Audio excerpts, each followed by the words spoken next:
नमस्कार दोस्तों, आज की वीडियो का टॉपिक है इंडिया की जियोपॉलिटिक्स और उसकी नेबरिंग कंट्रीज। सबसे पहली नेबरिंग कंट्री मालदीव्स। हाँ, मालदीव्स ये कंट्री है।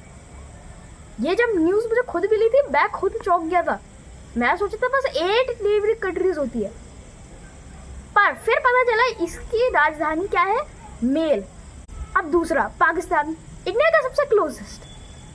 चाइना नंबर 3 में, इंडिया का भी पास क्लोजेस्ट। अफगानिस्तान, हाँ वो भी इंडिया को टच करता है पर एक बॉर्डरिंग एरिया की तरह।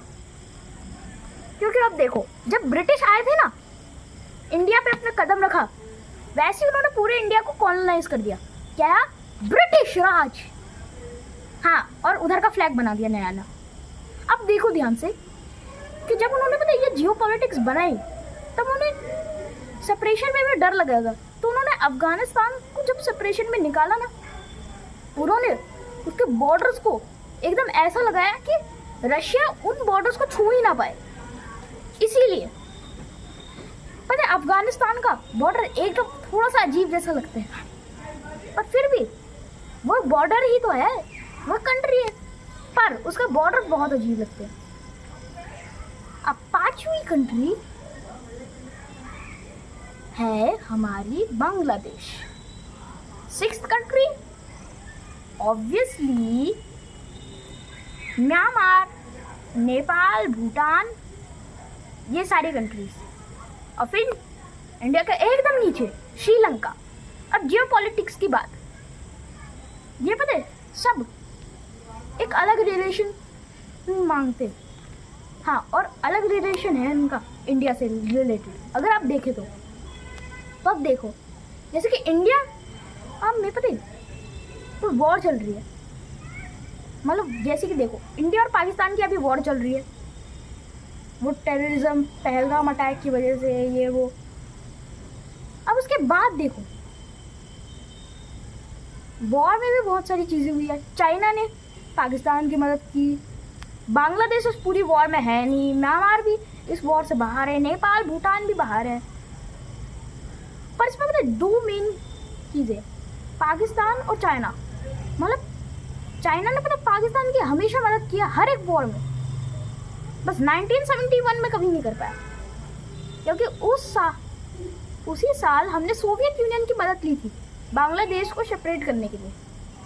हाँ, और फिर उसके बाद देखिए, हम अगर जियोपॉलिटिक्स में जाए तो पाकिस्तान ने हमेशा पता है रिसोर्सेज अपने छोटे पार्ट से ही लिए।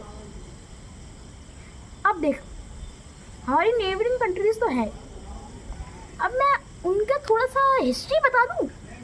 अगर आपके हाँ है तो मैं बताता हूँ। अब श्रीलंका इंडिया से निकला हुआ। हाँ, जब पता है इंडिया क्रैश हुआ था एशिया पे, हाँ वो अफ्रीका की कंट्री है, no spoiler alerts and that's Y.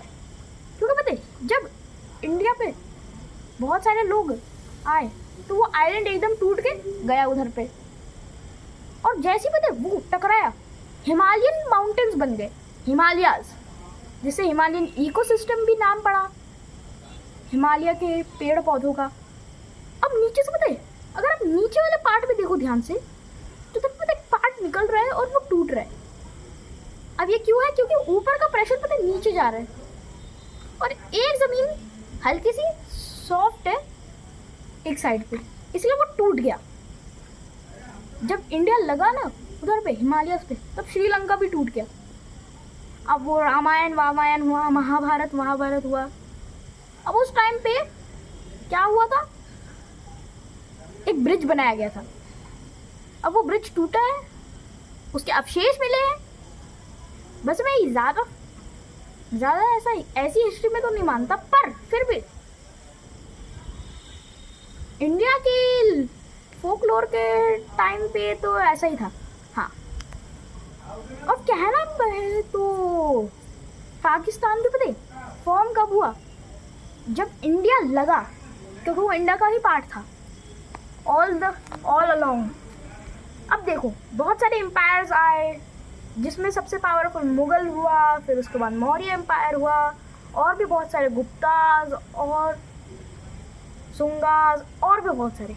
लगभग समझ लो, पता है ये पूरे की पूरी हिस्ट्री सिर्फ राजाओं में हुई। फिर उसके बाद आए ब्रिटिश, उन्होंने डेमोक्रेसी तो रखी नहीं, वो मोनार्की है अभी भी।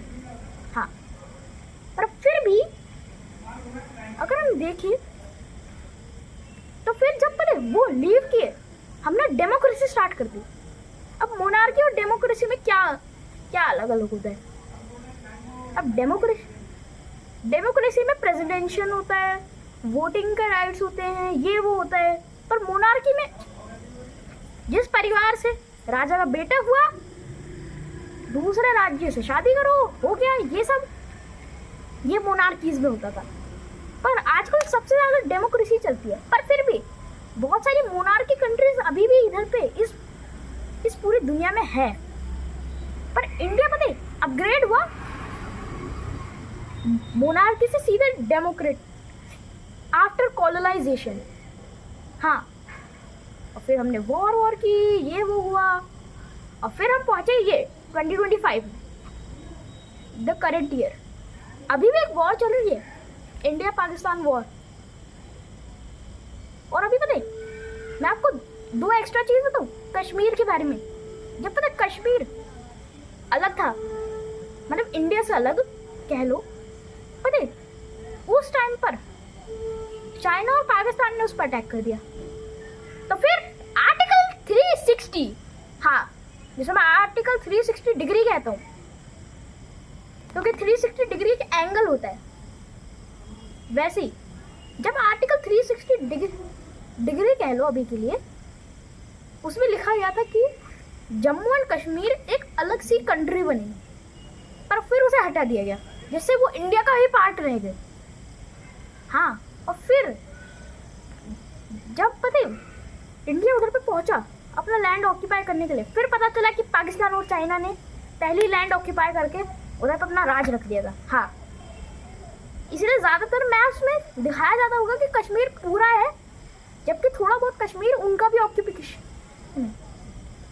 और पता है ये एकदम रॉन्ग राइट है, क्योंकि पता है देखो जम्मू एंड कश्मीर पे दोनों तरफ से हमला किया, ये तो मान लिया, पर उस अब एरिया को वापस तो दे दो, वो जम्मू एंड कश्मीर का ही पार्ट था और रहेगा। इसलिए that's all today, hope you enjoy, bye.